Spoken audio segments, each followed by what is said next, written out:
subject expert committee of Central Drug Standard Control Organization met on 1st and 2nd January 2021 and made recommendations in respect of proposal for restricted emergency approval of COVID-19 virus vaccine of Serum Institute of India and Messrs.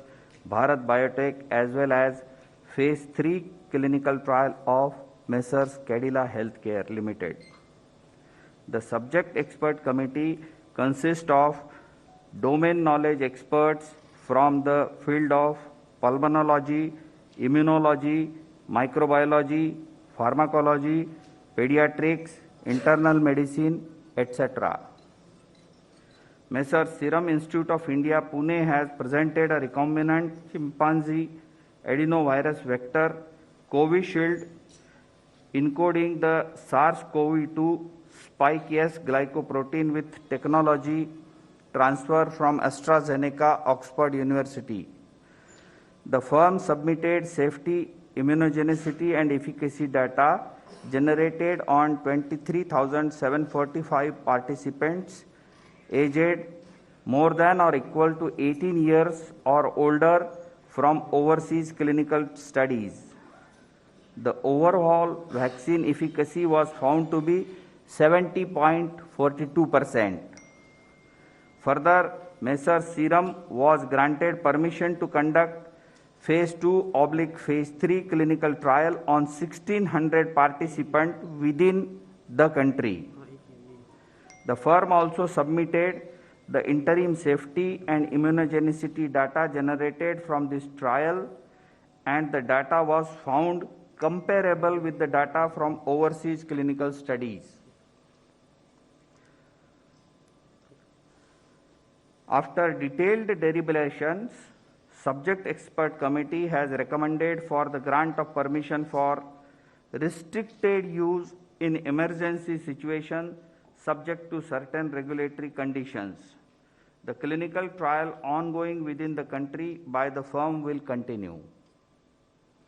Messrs. Bharat Biotech has developed a whole virion inactivated coronavirus vaccine named Covaxin in collaboration with ICMR and National Institute of Virology, Pune, from where they received the virus seed strains. This vaccine is developed on ViroCell platform, which has well-established track record of safety and efficacy in the country and globally. The firm has generated safety and immunogenicity data in various animal species such as mice, rats, rabbits, Syrian hamster, and also conducted challenge studies on non-human primates, rhesus macaques, and hamsters. All this data has been shared by the firm with CDSCO. Phase 1 and Phase 2 clinical trials were conducted in approximately 800 subjects, and results have demonstrated that the vaccine is safe and provides a robust immune response. The Phase 3 efficacy trial was initiated in India in 25,800 volunteers, and till date, approximately 22,500 participants have been vaccinated across the country, and the vaccine has been found to be safe as per the data available till date. The subject expert committee has reviewed the data on safety and immunogenicity of the vaccine and recommended for grant of permission for restricted use in emergency situation in public interest as an abundant precaution in clinical trial mode to have more options for vaccinations, especially in case of infection by mutant strain. The clinical trial ongoing within the country by the firm will continue. The Cadila Healthcare Limited has developed a novel coronavirus 2019 nCoV vaccine using DNA platform. The firm initiated Phase 1/Phase 2 clinical trial in India in more than 1,000 participants which is ongoing. The interim data suggests that the vaccine is safe and immunogenic with 3 doses when administered intradermally. Accordingly, firm has sought permission to conduct further phase 3 clinical trial in 26,000 Indian participants, which has been recommended by subject expert committee. Messrs Serum and Messrs Bharat Biotech vaccines have to be administered in 2 doses. All the 3 vaccines have to be stored at 2 to 8 degrees centigrade.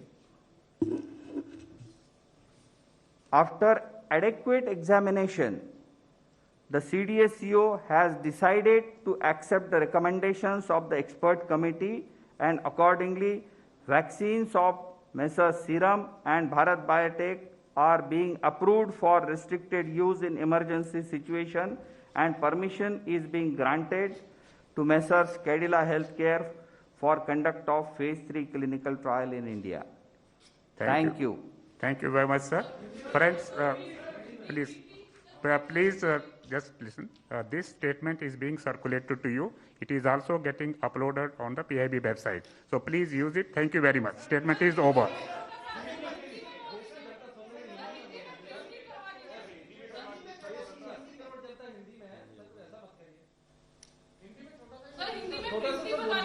We can give you the separately. अभी तक ready नहीं है हम पे statement जो है हिंदी में. Please use it and we will provide you Hindi statement also.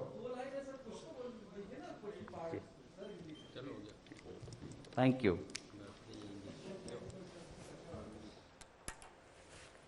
तो बड़ी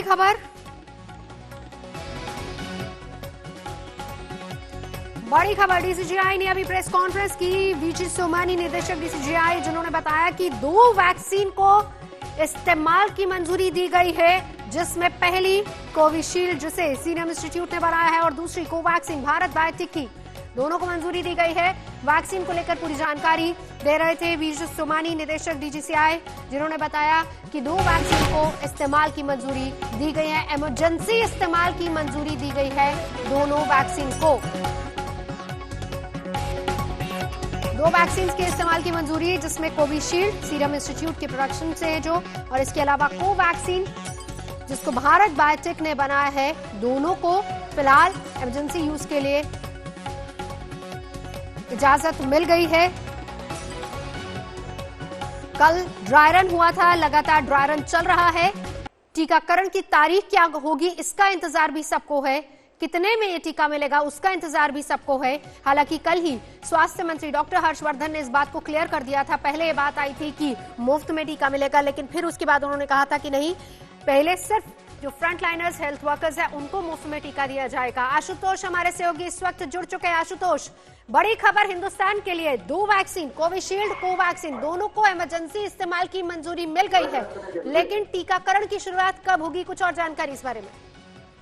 देखिए, क्योंकि अब इसको मंजूरी मिल चुकी है तो सिर्फ और सिर्फ औपचारिकताएं रह जाती हैं, क्योंकि मंजूरी मिलने के बाद अब गवर्नमेंट को जो प्रक्रिया होती है उसके तहत परचेस अग्रीमेंट साइन करना पड़ेगा. जितनी भी कंपनियां हैं उनके साथ सबसे पहले परचेस अग्रीमेंट साइन करना बेहद जरूरी है. और यहाँ पर देखिए, जो अधिकारी है वो फिलहाल आ रहे हैं, पर हम उनसे बात करने की कोशिश करेंगे.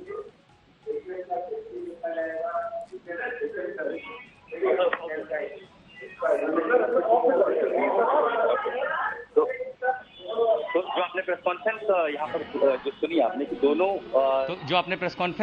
पर जो सुनी आपने कि दोनों जो दवाइयाँ हैं, जो वैक्सीन है उनको मंजूरी तो मिली है, लेकिन उसके बाद गवर्नमेंट को अब एक परचेस एग्रीमेंट साइन करना पड़ता है. वो एक प्रक्रिया होती है. अब उसमें ये देखना होगा कि चूंकि आपने देखा कि ड्राई रन में जो अस्पताल है निजी, उनका भी वहाँ पर भी जो है ड्राई रन चलाया गया था. इसके साथ साथ प्राइमरी क्लिनिक में ड्राई रन चलाया गया था, और सरकारी अस्पताल में भी चलाया गया था. तो डिस्ट्रीब्यूशन मैकेनिज्म से पहले गवर्नमेंट को परचेस एग्रीमेंट साइन करना होगा. जैसे वैक्सीन वो खरीदती हैं, फिर उसके बाद उन्हें राज्य सरकारों को भेजा जाएगा. और जाहिर है कि ये सब अब कोई बहुत बड़ी चुनौती नहीं हो जाती है, क्योंकि आपने देखा कि जो सीरम इंस्टीट्यूट ऑफ इंडिया है उसने कहा कि वो लाखों वैक्सीन हर दिन लगभग तैयार कर सकता है और बड़ी तादाद में उसे पहुंचाया जा सकता है. इसके साथ साथ बायोटेक की भी क्षमता है, वो भी कहीं ज्यादा है. तो दोनों ये जो वैक्सीन निर्माता हैं, इनकी क्षमता बहुत ज्यादा है. इस क्षमता के बाद चूंकि वो तैयारी पहले ही कर चुके हैं और सीरम इंस्टीट्यूट ऑफ इंडिया के पास काफ़ी स्टॉक है, तो ऐसे में सरकार कितने वैक्सीन का उनको ऑर्डर देती है। सरकार की प्राथमिकता ये है कि सबसे पहले जो फ्रंटलाइन वर्कर्स हैं, इसके अलावा जो स्वास्थ्य कर्मी हैं, उन्हें पहुंचाया जाए। तो ऐसे में 1 से 1.5 करोड़ वैक्सीन की ज़रूरत पड़ सकती है। जाहिर है उसी वैक्सीन को फिर राज्य सरकारों को उनके भेजा जाएगा और राज्य सरकार उस मैकेनिज्म के जरिए अलग अलग सेंटर्स जो ड्राई रन के जरिए ये देखा गया कि कैसे ये डिस्ट्रीब्यूशन चेन स्थापित होगा और उसके बाद जितने लोगों को ज़रूरत होगी, जाहिर है उसके लिए रजिस्ट्रेशन प्रक्रिया अपनाई जाएगी, डिजिटल जो तकनीक है उसका इस्तेमाल किया जाएगा, एप्लीकेशंस बनाए जाएंगे और तब उसके बाद जाकर के इस वैक्सीन को आगे लोगों तक पहुंचाया जाएगा। और मुझे नहीं लगता नवजोत कि अब इसमें कहीं बहुत ज्यादा समय लग सकता है। आशुतोष, आप जिस तरीके से विस्तार से हमें बता रहे हैं, क्योंकि अगर हम उसी प्रोसीजर को समझें सिलसिलेवार तरीके से, जैसे आपने बताया कि जो फॉर्मेलिटीज है, वक्त ज्यादा नहीं लगेगा, लेकिन असल तारीख का, असल समय का लोगों को इंतजार है। देखिए, कल भी स्वास्थ्य मंत्री ने कहा था कि ड्राई रन का मतलब सीधे सीधे यही है कि वैक्सीन यानी कि टीका लगने से पहले हम ये सुनिश्चित कर लेना चाहते हैं कि कहीं किसी तरह की कोई कमी ना रह जाए, चूक ना हो, जो प्रक्रिया है वो बिल्कुल सुचारू रूप से चले। अब तारीख का इंतजार सबको है। आपने कहा बहुत ज्यादा वक्त नहीं लगेगा, लेकिन ये जो तमाम प्रोटोकॉल्स है, जो तमाम प्रोसीजर्स है, उसमें अमूमन अगर रफ आइडिया देखा जाए तो क्या बता रहे एक्सपर्ट्स?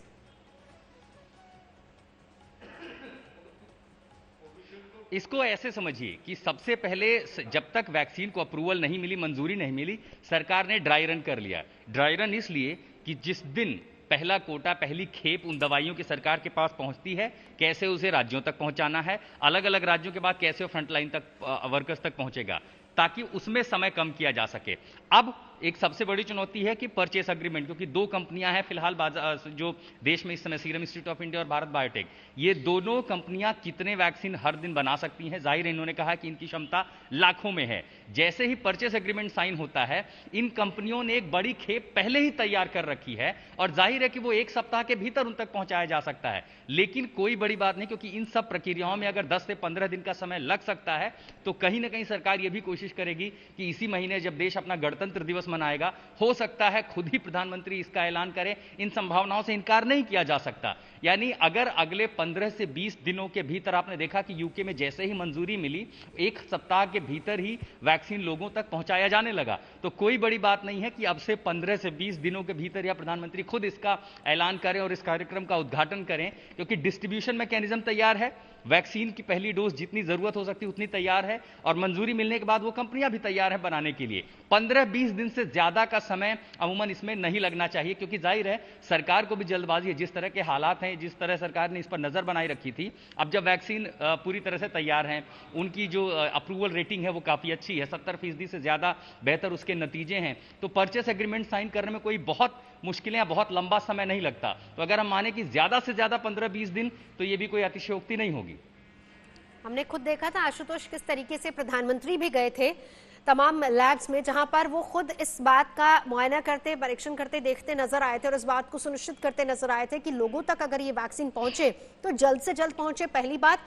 और दूसरा, जिस तरीके से अप्रूवल रेटिंग की आप बात करें, इसका जिक्र कल स्वास्थ्य मंत्री ने भी किया था, जिस दौरान वो दरियागंज भी पहुंचे थे, उसके बाद दूसरी डिस्पेंसरीज दिल्ली में जहां पर ड्राई रन चल रहा था वहां पर जाते उन्होंने बार बार इस बात का जिक्र किया था, कहा था कि भ्रम ना फैलाया जाए और भरोसा रखा जाए। तो भ्रम ना हो, भरोसा रखा जाए, इसको भी सुनिश्चित करने के लिए प्रधानमंत्री भी मैदान में, स्वास्थ्य मंत्री खुद मैदान में। लेकिन अब बड़ी बात यह है कि फ्रंट लाइन वर्कर्स को पहला डोज मिलना है, तो हम उम्मीद ये करें कि 15 से 20 दिन यानी कि 26 जनवरी क्या कहा जाए कि वो तारीख हो सकती है या फिर उससे पहले भी? बिल्कुल हो सकती है, बिल्कुल हो सकती है। और आपने सही बताया बिल्कुल कि प्रधानमंत्री देखिए जहां जहां पर वैक्सीन बन रहे थे, चाहे वो हैदराबाद हो, चाहे वो पुणे हो, प्रधानमंत्री ने गुजरात में यहां तक जाके उसके स्टेटस का जायजा लिया, उसको अच्छी तरह से समझा और उसके बाद जाहिर है केंद्र सरकार नजर बनाए हुए है। स्वास्थ्य कर्मियों को प्राथमिकता, क्योंकि स्वास्थ्य कर्मी ही वो हैं जो फ्रंट लाइन पर लड़ रहे हैं। इस बीच आपको एक तस्वीरें दिखाते हैं नेशनल मीडिया सेंटर पर कि जो DCGI के अधिकारी थे वो फिलहाल इस समय मीडिया के साथ रूबरू हैं, जिसे ऑफ रिकॉर्ड कॉन्वर्सेशन कहा जाता है। और इसमें कई सारे जो ऐसे सवाल सवाल थे जिन्हें समझना बेहद ज़रूरी है, ताकि अगर कहीं कुछ ऐसे सवाल हैं जिनका जवाब जानना ज़रूरी है ताकि हम उसे और बेहतर जानकारी लोगों तक पहुंचा सकें। क्योंकि आज का दिन आप ये भी समझें कि पूरा जो मीडिया था, राष्ट्रीय अंतर्राष्ट्रीय मीडिया, उसकी नज़र भी थी भारत में वैक्सीन के डेवलपमेंट पर। पूरे राष्ट्रीय अंतर्राष्ट्रीय मीडिया की नज़र थी, क्योंकि आपने देखा चाहे यूएस हो, उसने अपनी वैक्सीन बना ली, यूके में भी मंजूरी मिल गई, वहां पर शुरू हो गया, दुनिया के कई और देश, और इसीलिए नज़र भारत पर थी। क्योंकि 130 करोड़ की आबादी के लिए वैक्सीन बनाना, उसको डिस्ट्रीब्यूट करना, वो किसी चुनौती से कम नहीं है। लेकिन भारत ही ऐसा देश है जिसे शायद इस तरह के सबसे बड़े कार्यक्रम का अनुभव है। अगर आपको याद हो तो पल्स पोलियो से बड़ा कोई अभियान था ही नहीं। और यह भी एक देखिए संयोग है कि वो कार्यक्रम भी डॉक्टर हर्षवर्धन ने बतौर स्वास्थ्य मंत्री शुरू किया था, और आज इतने बड़े कार्यक्रम के जबकि वैक्सीन दिया जाना है तब भी डॉक्टर हर्षवर्धन ही स्वास्थ्य मंत्री हैं, और वो लगातार कह भी रहे हैं कि डिस्ट्रीब्यूशन हमारे लिए बहुत बड़ी चुनौती नहीं होगी, क्योंकि भारत ने पल्स पोलियो को खत्म करने का बीड़ा उठाया था और महाअभियान चलाया था। लाखों करोड़ों बच्चों तक, घर घर तक, आपने देखा railway station, bus stand, metro, anganwadi, घर घर तक वैक्सीन पहुंचा था। इसीलिए ड्राई रन में उसी प्रक्रिया को अपनाया गया कि प्राइमरी क्लिनिक से लेकर के निजी अस्पतालों को साथ लाया जाए, सरकारी अस्पतालों को साथ लाया जाए, तापमान को देखते हुए वितरण व्यवस्था किया जाए। हमारी सहयोगी पौलमी साहा ने दिल्ली एयरपोर्ट की वो तस्वीरें भी दिखाई थी जहां स्टोरेज भंडारण भी किया गया था कि अगर वैक्सीन बाहर से भी मंगाना हो। इसके साथ साथ अलग अलग राज्य सरकारें भंडारण की भी व्यवस्था कर रही हैं कि वैक्सीन को जिस तय तापमान में रखना है वहां उसे रखा जा सके ताकि उसे कोई नुकसान ना हो। इसीलिए डिस्ट्रीब्यूशन मैकेनिज्म जब आपने अपना लिया है तो अब सिर्फ और सिर्फ नजर इस पे है कि कैसे पहली खेप भारत सरकार जो है उसे लेती है और उसके बाद उसे अलग अलग राज्यों को भेजा जाएगा। आपको अगर याद हो तो इंडिया टुडे की न्यूज़ डायरेक्टर राहुल कमल जब गए थे सीरम इंस्टीट्यूट ऑफ इंडिया, वहां से भी उन्होंने ग्राउंड रिपोर्ट दिखाई थी, और वहां पर भी सीरम इंस्टीट्यूट ऑफ इंडिया के जो करता धरता है आधार पूना वाला, उन्होंने भी ये कहा था कि हमारी क्षमता लाखों की है, हम इतनी वैक्सीन बना सकते हैं जितनी देश को जरूरत होगी। और इसीलिए भारत के लिए नहीं बल्कि पूरी दुनिया के लिए एक अपने आप में सबसे बड़ी सफलता मानी जा सकती है, क्योंकि 130 करोड़ की आबादी जो है उसको अगर इस वायरस से बचाना है तो जाहिर है तैयारियां भी उतने बड़े स्तर की होनी चाहिए। और जब इतना बड़ा कार्यक्रम होने जा रहा है तो मुझे लगता है कि शायद 26 जनवरी वो ऐसा दिन हो जब प्रधानमंत्री खुद औपचारिक तरीके से इसका उद्घाटन करें, इसका ऐलान करें, क्योंकि मंजूरी मिलने के बाद अब ज्यादा समय नहीं है जब टीका लोगों तक पहुंचेगा, फ्रंटलाइन वर्कर्स तक पहुंचेगा, स्वास्थ्य कर्मियों तक पहुंचेगा, और उसके बाद हर वो जरूरत का इंसान, क्योंकि प्राथमिकता भी आपको बता दें कि प्राथमिकता जो सरकार ने तय की है वो सबसे पहले स्वास्थ्य कर्मी, उसके बाद जो फ्रंटलाइन वर्कर्स हैं जिसमें पुलिस है, पैरामेडिक्स हैं, और इसके साथ साथ जो पैरा फोर्सेस हैं, और उसके बाद जो वरिष्ठ नागरिक हैं, फिर वो लोग जो बीमार हैं, जरूरत होगी। इस तरह से प्राथमिकताओं का जो दौर है उसे तय किया गया है। तो बस कुछ दिनों का और इंतजार मुझे लगता है नौजवान, जिसके बाद ये महाअभियान देश में शुरू होगा। और इस बात को बाकायदा समझाया भी। देखिए, हम सुन रहे थे अभी किस तरीके से विजय सोमानी साहब ने ये बात बताई कि पूरी तरह से सुरक्षित है। भरोसे की बात कल स्वास्थ्य मंत्री भी कह रहे थे। अब बड़ी बात यह है क्योंकि जिस तरीके से आपने कहा, कल भी स्वास्थ्य मंत्री ने सुनाया था कि पूरा प्लान एक तरीके से तैयार है। चलिए हम आपको सुनवाएंगे, वो आशुतोष रहिए हमारे साथ, लेकिन प्रेस कॉन्फ्रेंस में क्या कुछ कहा निदेशक ने, हम वो सुनते हैं। Found comparable with the data from overseas clinical studies. After detailed चलिए, अब बड़ी बात आशुतोष सीधे सीधे यही आती है कि प्लानिंग, तारीख का इंतजार है, लेकिन जब फ्रंट लाइन वर्कर्स की हम बात करते हैं उसमें भी क्या किसी तरीके की अलग से प्लानिंग की गई है कि पहले या फिर स्टेट वाइज या फिर ओवरऑल हम कहें कि पूरे भारतवर्ष में एक साथ फ्रंट लाइन वर्कर्स के टीकाकरण की शुरुआत होगी यहां पर?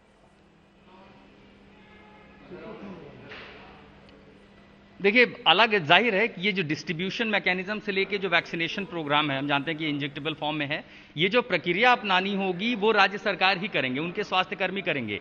जो प्राथमिकता दी गई है वो स्वास्थ्य कर्मियों के लिए, जिसमें डॉक्टर्स हैं। अभी भी आपने देखा कि देश भर में कई सारे डेडिकेटेड अस्पताल हैं जहां सिर्फ और सिर्फ कोविड के मरीजों का इलाज हो रहा है, और हमने देखा कि कई डॉक्टर, कई नर्सिंग स्टाफ जो हैं वो जो है इस जंग में हार गए। तो जाहिर है प्राथमिकता इसीलिए होगी कि उन डॉक्टरों को सबसे पहले वैक्सीन लगाया जाए, उसके बाद उन नर्सिंग स्टाफ को लगाया जाए।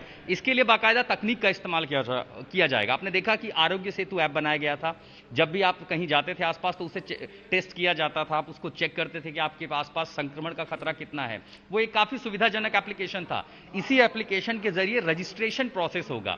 कल मॉक ड्रिल में जिन जिन जगहों पर बुलाया गया था नर्सिंग को या फिर आंगनवाड़ी कार्यकर्ताओं को, इन सब को वो उसी मॉक ड्रिल का हिस्सा था जिसमें लोग रजिस्टर हो चुके थे। यानी आप रजिस्ट्रेशन कराते हैं, सरकार रजिस्ट्रेशन की एक विंडो देती है कि पहले कुछ दिन हम जो डॉक्टर हैं, नर्स हैं, आप रजिस्ट्रेशन कराइए। उसके बाद एक विंडो दिया जाएगा जिसमें जो फ्रंट लाइन वर्कर हैं, चाहे वो पुलिस हो या फिर पैरा फोर्सेस के हों, आर्म फोर्सेस के हों, उनका नंबर आएगा। जब आप रजिस्ट्रेशन करेंगे तो आपके फोन पर बाकायदा एक एसएमएस आपको वैक्सीनेशन की जगह और तारीख मुहैया हो जाएगी। इस समय से इस समय के बीच फलाना तारीख को इस सेंटर पर आपको पहुंचना है। यानी ये जो चेन है वो ड्राई रन में पहले ही सरकार देख चुकी है, तरीका निकाला जा चुका है। तो जब उस प्रक्रिया को अपनाया जाएगा तो वो एक बेहद सुविधाजनक होगा। लेकिन हाँ, सबसे बड़ी चुनौती यह है कि 1 करोड़ 2 करोड़ लोगों को 130 करोड़ की आबादी में टीकाकरण कोई बहुत बड़ी चुनौती नहीं है। जिस बड़ी खबर का पूरे हिंदुस्तान को इंतजार था वो खबर आ गई है। कोविशील्ड और कोवैक्सीन के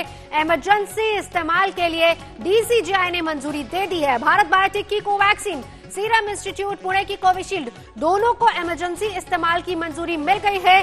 कुछ ही देर पहले डीसीजीआई के निदेशक वीजी सोमानी ने प्रेस कॉन्फ्रेंस में इस बात का ऐलान किया। भारत बायोटेक सीरम इंस्टीट्यूट की वैक्सीन को मंजूरी मिल गई है। तो भारत में वैक्सीन, दो वैक्सीन पूरी तरह से तैयार है। इंडिया जीतेगा कोरोना के खिलाफ ये जंग। प्रधानमंत्री नरेंद्र मोदी ने भी ट्वीट करके बधाई दी। लिखा, आत्मनिर्भर भारत की तरफ एक और कदम। डीसीजीआई ने दोनों वैक्सीन को इस्तेमाल के लिए मंजूरी दे दी है। देश में वैक्सीन के लिए डबल खुशखबरी, डबल डोज वैक्सीन का पूरा तैयार। प्रधानमंत्री नरेंद्र मोदी ने ट्वीट किया, हर भारतीय को गर्व होगा कि जिन 2 टीकों को इमरजेंसी इस्तेमाल की मंजूरी दी गई है वो दोनों भारत में बने हैं। यह हमारे वैज्ञानिक समुदाय की उत्साह को दर्शाता है जो आत्मनिर्भर भारत सपने को साकार करता है, जिसके मूल भाव में देखभाल और करुणा है। प्रधानमंत्री नरेंद्र मोदी का ये ट्वीट, बधाई दी उन्होंने देशवासियों को, वैज्ञानिकों को। डबल डोज तैयार। हाँ, उसके बाद मिलेगा ना sir?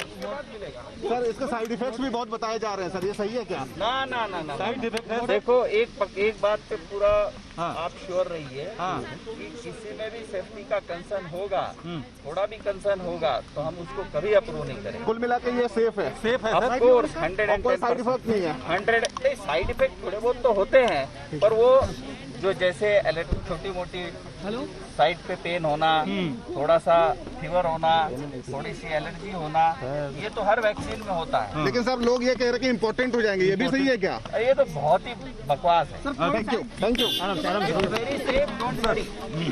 The subject expert committee of Central Drug Standard Control Organization met on 1st and 2nd January 2021 and made recommendations in respect of proposal for restricted emergency approval of COVID-19 virus vaccine of Serum Institute of India and Messrs. Bharat Biotech, as well as Phase 3 clinical trial of Messrs. Cadila Healthcare Limited. Medanta अस्पताल के doctor Arvind Kumar इस वक्त हमारे साथ जुड़ चुके हैं। बॉम्बे अस्पताल के डॉक्टर गौतम घनसाली भी हमारे साथ हैं। डॉक्टर अरविंद, सबसे पहले मैं आपके पास आना चाहूंगी। आशुतोष मेरे सहयोगी लगातार हमारे साथ मौजूद है।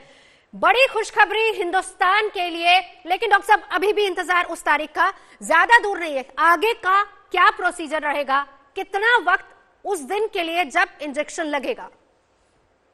देखिए, पहले तो मैं सभी दर्शकों को नववर्ष की शुभकामनाएं, और नववर्ष पर जो ये एक डबल खुशखबरी मिली है उसके लिए पूरे देशवासियों को बहुत बहुत मंगल कामनाएं, शुभकामनाएं।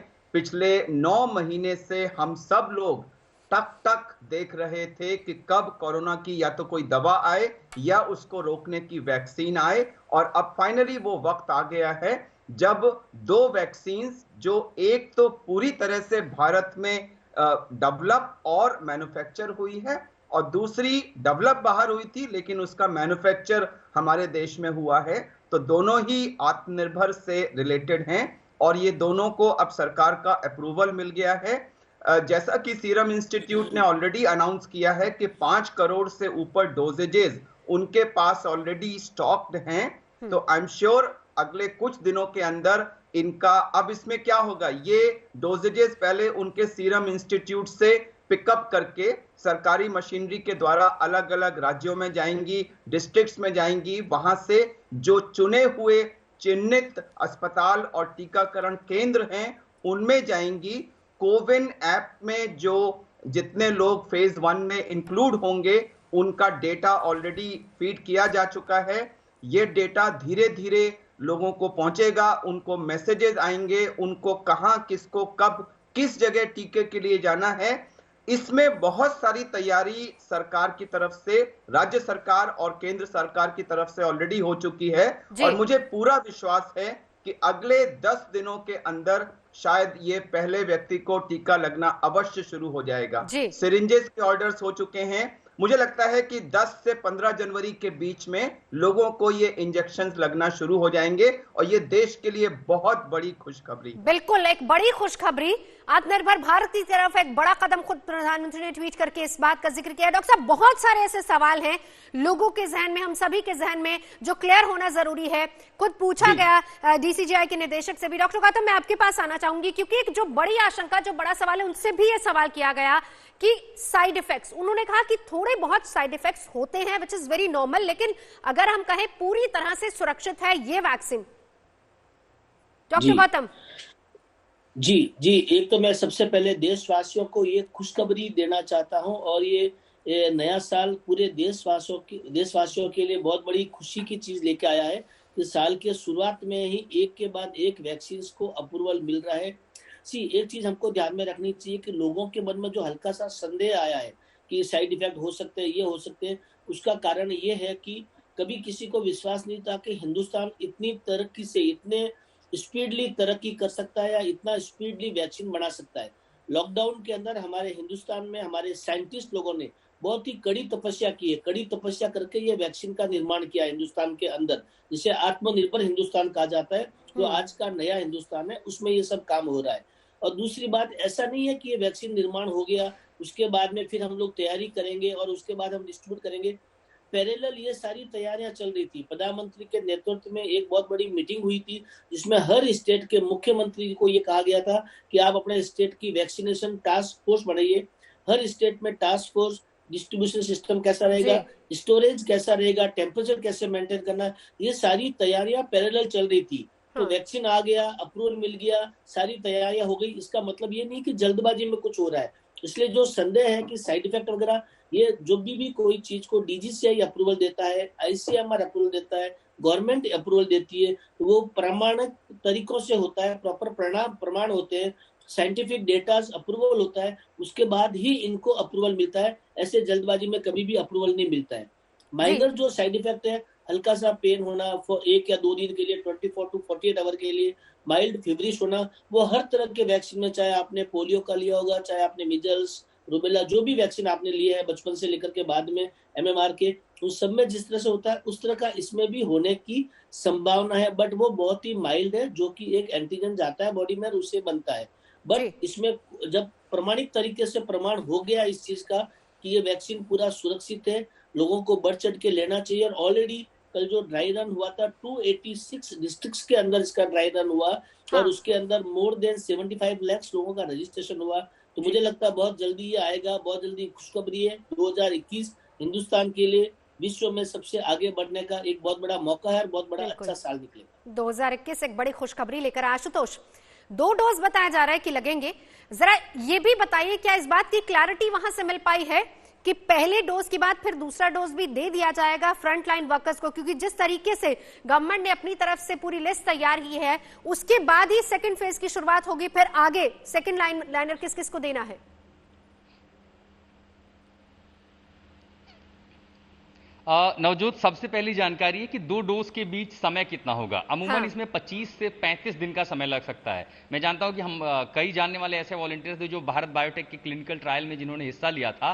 एम्स में उनको जब टीका दिया गया था तो उसमें पहला टीका 8 सितंबर को लगा था और दूसरा 10 अक्टूबर को दिया गया था। और इस समय जब हम चूंकि आज देश की सबसे बड़ी खबर पर चर्चा कर रहे हैं, वो लोग खुद सामने से मैसेज भेज रहे हैं कि अफवाहों पर न जाएं, 3 महीने हो चुके हैं और मैं स्वस्थ हूं, इसलिए वैज्ञानिकों का शुक्रिया। तो लोग जिनका अपना एक्सपीरियंस और अनुभव रहा है, जिसमें ये तारीख भी थी कि पहला टीका 8 सितंबर और दूसरा 10 अक्टूबर, इससे ये माना जा सकता है कि 25 से 35 दिन का समय होगा, 2 डोज लगभग सबके दिए जाएंगे। जहां तक कि क्षमता का सवाल है, 70% सीरम इंस्टीट्यूट ऑफ इंडिया की जो वैक्सीन है कोविशील्ड, 70% उसकी एक्यूरेसी बताई गई है। और जब खुद डॉक्टर वानी ये कह रहे हैं कि अगर जरा सी भी कहीं पर कोई गड़बड़ी की आशंका होगी तो भला उसे मंजूरी क्यों मिलेगी। और ये भी आप देखिए कि चाहे कितना भी दबाव रहा हो, कितने भी सवाल पूछे गए हो, कितनी भी उत्सुकता क्यों ना हो, जब तक तय मानक पर ये वैक्सीन खरे नहीं उतरे, इनको मंजूरी नहीं मिली। एक के बाद एक कई मीटिंग होती रही, हर बार नया नया डेटा मांगा गया। जब हजारों की संख्या में क्लिनिकल ट्रायल हुए और उनका जब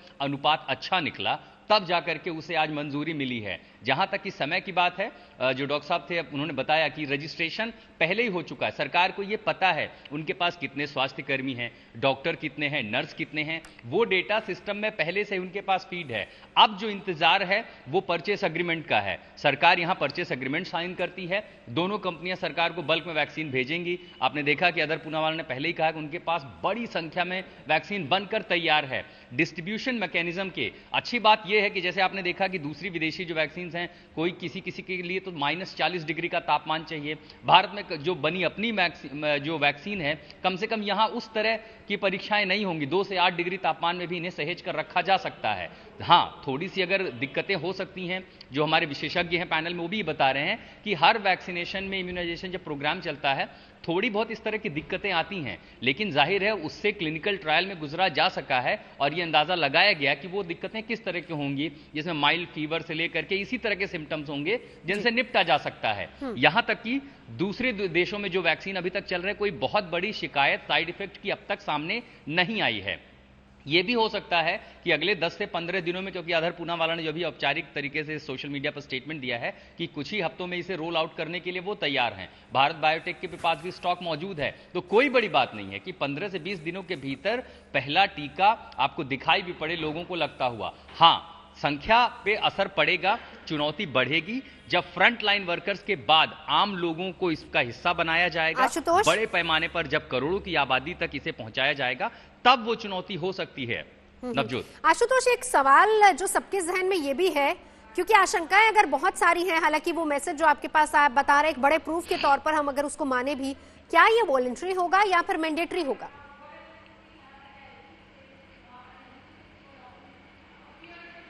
ये देखिए, जो कोई भी वैक्सीनेशन इस देश में, कभी भी कोई वैक्सीनेशन मैंडेटरी तो कभी रहा ही नहीं है, ये वॉलंटरली होता है। यहां तक कि जो हमें पर जानकारी है सूत्रों के मुताबिक कि भारत बायोटेक की भी वैक्सीन आप लगाने जाते हैं तो आपको एक कंसेंट फॉर्म साइन करना होता है। जाहिर है इसको लेकर के तमाम औपचारिक बयान बाद में भी सरकार की ओर से, इन कंपनियों की ओर से आएंगे।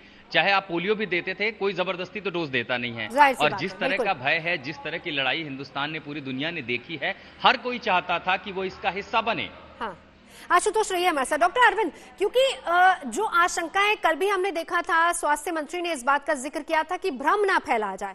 आशंकाएं फिर भी लोगों के जहन में बहुत हैं, क्योंकि इतनी बड़ी महामारी से हम निकल रहे हैं। अब इंतजार जिस दिन का था वो है आज, लेकिन अगर इस वैक्सीनेशन के हम कुछ मेडिकल इश्यूज की बात करें, जैसे खुद डीसीजीआई भी ये बता रहा है कि थोड़ी बहुत शुरुआत में कुछ इश्यूज आ सकते हैं, तो उसमें क्या कुछ हो सकता है ताकि कम से कम लोगों की आशंका दूर हो सके? अभी डॉक्टर अरविंद, आपने ये बहुत ही अहम सवाल पूछा है और मैं चाहूंगा कि थोड़ा सा आप वक्त मुझे दें, मैं इसको बहुत विस्तार से समझाऊंगा, क्योंकि अब जब ये रोल आउट होने का समय आया है तो मैं जानता हूं बहुत सारे लोग बहुत सारे कारणों से बहुत सारी भ्रांतियां फैलाने की कोशिश करेंगे, और इसलिए आप जैसे चैनल का दर्शकों को सच्चाई बताना एक बहुत अहम है।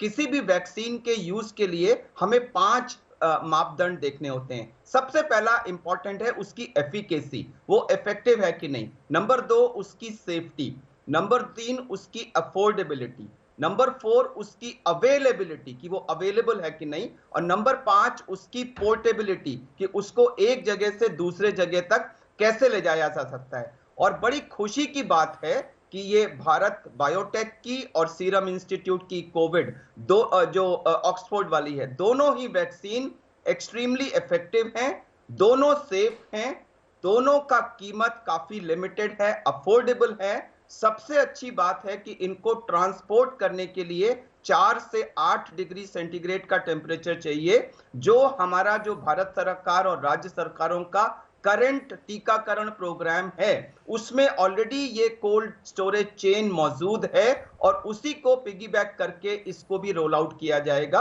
और सबसे इंपॉर्टेंट बात है कि इन दोनों की 5 करोड़ से डोज सीरम इंस्टीट्यूट में और काफी मात्रा में डोजेजेस भारत बायोटेक के पास। तो पांचों मापदंडों पर ये दोनों वैक्सीन पूरी खरी करती हैं। नंबर 1। नंबर 2, इन्होंने प्रॉपर ट्रायल्स किए हैं। भारत सरकार की एक शीर्षस्थ एपेक्स एक्सपर्ट कमेटी ने उनका डिटेल्ड प्रेजेंटेशन सुना है और सुनने के बाद सारी क्वेरीज के बाद उसको अप्रूवल दिया है। बिल्कुल। तो इसमें कोई भी शक की बात नहीं है, ये सेफ है, इफेक्टिव है। हाँ, कभी भी कोई वैक्सीन लगती है तो थोड़ा सा एलर्जिक रिएक्शन, थोड़ा सा पेन होना, एक आध दिन फीवर आना, ये होता है और ये होगा और हमें इसके लिए तैयार रहना चाहिए। लेकिन जो फायदा मिलेगा उसके सामने ये माइनर रिएक्शन कुछ भी नहीं है और ये वैक्सीन हम सबको लेना चाहिए।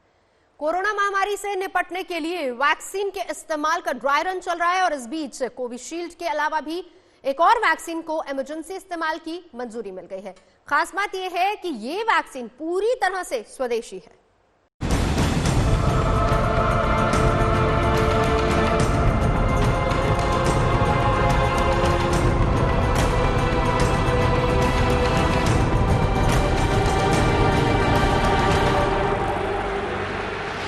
कोरोना महामारी की दहशत के बीच देशवासियों के हिस्से अब एक और अच्छी खबर आई है और वो है ये कि कोविशील्ड के बाद अब कोवैक्सीन को भी इमरजेंसी इस्तेमाल की मंजूरी मिल गई है।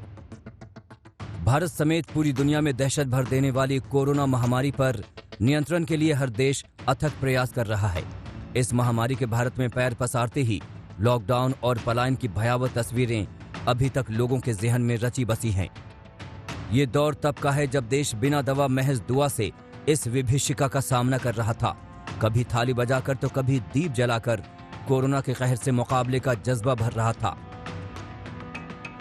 लेकिन अब डॉक्टरों और वैज्ञानिकों ने दुआ पर टिकी इस बीमारी के लिए दवा खोज निकाली है। कोरोना से निजात दिलाने के लिए पहले कोविशील्ड वैक्सीन को मंजूरी मिली और अब एक्सपर्ट कमेटी ने देश में बनी कोवैक्सीन को भी इमरजेंसी इस्तेमाल की मंजूरी दे दी है। कोवैक्सीन को हैदराबाद की Bharat biotech, Indian council of medical research और नेशनल इंस्टीट्यूट ऑफ वायरोलॉजी के साथ मिलकर तैयार किया गया है, जबकि ऑक्सफोर्ड की वैक्सीन कोविशील्ड को भारत में पुणे के सीरम इंस्टीट्यूट ने तैयार किया है। पिछले साल नवंबर में कोवैक्सीन के तीसरे चरण के ट्रायल के लिए भारत बायोटेक को इजाजत मिली थी। 7 दिसंबर को भारत बायोटेक ने आपात स्थिति में वैक्सीन के इस्तेमाल की इजाजत मांगी थी। कोवैक्सीन को मंजूरी में हुई देरी पर बीजेपी नेता सुब्रमण्यम स्वामी ने सवाल भी उठाए। कहा, स्वदेशी कोवैक्सीन ने तीसरे चरण में 13,000 लोगों पर वैक्सीन को ट्रायल किया था, जबकि इस मुकाबले दूसरी वैक्सीन ने सिर्फ 1200 लोगों पर तीसरे चरण का ट्रायल किया, लेकिन उसे पहले मंजूरी मिलने में अचंभित हूं। हालांकि ऑक्सफोर्ड की कोविशील्ड और भारत बायोटेक के कोवैक्सीन दोनों को अभी भी भारत में DGCI की मंजूरी मिलनी बाकी है, लेकिन अगर दोनों वैक्सीन को DGCI की मंजूरी मिली तो निस्संदेह देश में कोरोना के खिलाफ अभियान को गति मिलेगी।